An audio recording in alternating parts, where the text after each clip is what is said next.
Salut Louis. Alors, je vais essayer de t'expliquer un petit peu comment on calcule les termes d'une suite. Donc, déjà, dans l'exercice 1 dont tu me parlais, on peut voir qu'il y a deux types de suites. Il y a le petit 1 qui est une suite explicite, comme j'ai mis ici. Alors, une suite explicite, en fait, c'est une suite dont les valeurs des termes dépendent du rang de la suite. Donc ça, je vais t'expliquer, par exemple, je vais prendre un autre exemple que tu puisses faire, toi, l'exercice après tout seul. Imaginons qu'on ait UN égale 2n-2. Pour calculer par exemple u0, bah, si je veux u0, c'est forcément que le petit n vaut 0. Et donc dans un égale 2n-2, je vais remplacer tous les n par 0. Donc ça va me faire un calcul 2 fois 0 moins 2, ce qui me donnera moins 2. Je vais prendre un trait un peu plus épais. Ensuite, si je veux calculer u1, bah, ce coup-ci, la valeur de n vaut 1, et donc je vais remplacer le n par 1. Donc ça me fera 2 fois 1 moins 2. 2 fois 1 moins 2, ça va nous faire 0. Et puis, dernier exemple, imaginons que je vais calculer U2. Je vais faire 2 fois 2 moins 2, 4 moins 2, 2. Et donc, tu vois, finalement, la valeur du rang petit n, donc le rang du terme que l'on cherche, est à remplacer. Enfin, il faut remplacer le petit n par cette valeur-là. Ce qui fait que pour 0, j'ai remplacé n par 0. Pour 1, j'ai remplacé n par 1. Pour 2, j'ai remplacé n par 2. Et bien entendu, si toutefois on voulait calculer U1000, bah sur le même principe, je remplace n par 1000. Donc ça me ferait 2 fois 1000 moins 2, 2000 moins 2, ça fait 1998. Voilà. Donc ça, c'est la façon de faire quand on a une suite explicite, c'est-à-dire une suite qui ne dépend que du rang petit n. Donc c'est le cas du petit 1 que je te laisserai faire. Le petit 2, bah, c'est pas la même forme. On arrive à voir tout de suite que c'est pas la même forme parce qu'on nous donne un terme au départ et on nous donne une formule qu'on appelle une formule de récurrence. Donc là, on est dans les suites récurrentes. Je vais prendre un petit exemple et je vais t'expliquer comment ça marche.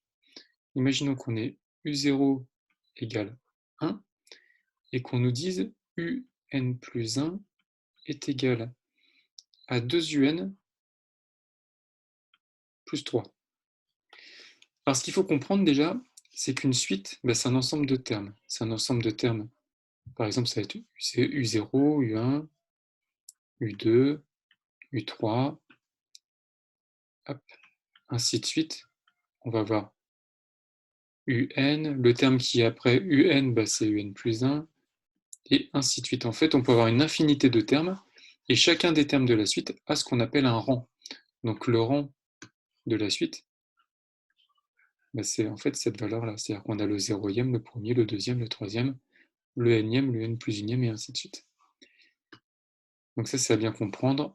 U0, c'est la valeur du terme, 0, c'est le rang du terme.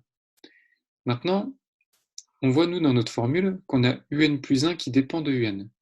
Ça veut dire quoi? Ça veut dire que pour calculer UN plus 1, il faut que je récupère la valeur de UN et que je remplace cette valeur dans ma formule. C'est-à-dire que c'est le terme d'avant qui me permet de calculer le terme d'après. Donc là, par exemple, on me donne le premier terme U0 égale 1. Donc ça, c'est un terme que je n'ai pas besoin de calculer, on me le donne. Mais je sais que grâce à ma formule, pour calculer U1, je vais faire 2 fois U0 plus 3. Parce qu'on me dit que pour calculer le n plus unième, je fais 2 fois le nième plus 3, c'est-à-dire pour calculer le terme qui m'intéresse, je fais 2 fois le terme d'avant plus 3. U0, on le connaît, donc j'ai plus qu'à remplacer. Ça va donc me faire 2 fois 1 plus 3 égale 5. Et donc là, je connais U1. Comme je connais U1, ben, je vais pouvoir calculer U2, parce que pour calculer U2, d'après cette formule-là, il me fallait la valeur de U1. Donc ça va me faire 2 U1 plus 3, 2 fois 5 plus 3, donc ça va me faire 13. Et ainsi de suite, pour calculer U3, j'utiliserai U2, et pour calculer U4, U3, et voilà, jusqu'à le nombre de termes qu'on te demande. Après, il y a une autre méthode que des élèves aiment bien, je vais te montrer quand même. En fait, les élèves, je vais effacer, donc tu pourras faire une pause si tu veux relire tout ça. Hop, j'efface tout ça. Et je reprends mon stylo. Donc les élèves, ce qu'ils font, c'est qu'ils disent, je connais U0. Bon, maintenant, si je veux calculer U1, bah, U1, finalement, c'est U de 0 plus 1. Et donc, comme c'est U de 0 plus 1, ça va être égal à 2 fois U0 plus 3. Pourquoi? Parce qu'on sait que si n vaut 0 ici, bah, le n vaut 0 ici parce que c'est les mêmes n. Donc si je remplace n par 0 là, il faut que je le remplace par là. Et puis après, bah, comme on connaît U0, il n'y a plus qu'à remplacer. Ça fera 2 fois 1 plus 3 égale 5. Bon, ouf, on retrouve le même résultat que tout à l'heure. Après U2, bah, U2 c'est U de 1 plus 1. Et du coup, ça ferait 2U1 plus 3. Et donc, ça ferait 2 fois 5 plus 3. Et donc, on obtiendrait 13. Et puis ainsi de suite. Donc, l'idée, quand on décompose comme ça, c'est de trouver quelle est la valeur de n à remplacer partout. Alors, pour ce type de suite, je ne trouve pas que ce soit le plus judicieux, à part si c'est une méthode qui, toi, t'aide plus. Sinon, je pense que c'est mieux de le faire comme avant. Par contre, cette méthode-là va être pratique, c'est pour calculer, et ça, je vais te laisser te dépatouiller avec, mais je vais quand même te le déblayer, pour calculer le petit 3. Parce que dans le petit 3, donc on a eu 0, donc c'est une suite récurrente, on connaît le premier terme, et on nous donne une façon de calculer le terme d'après.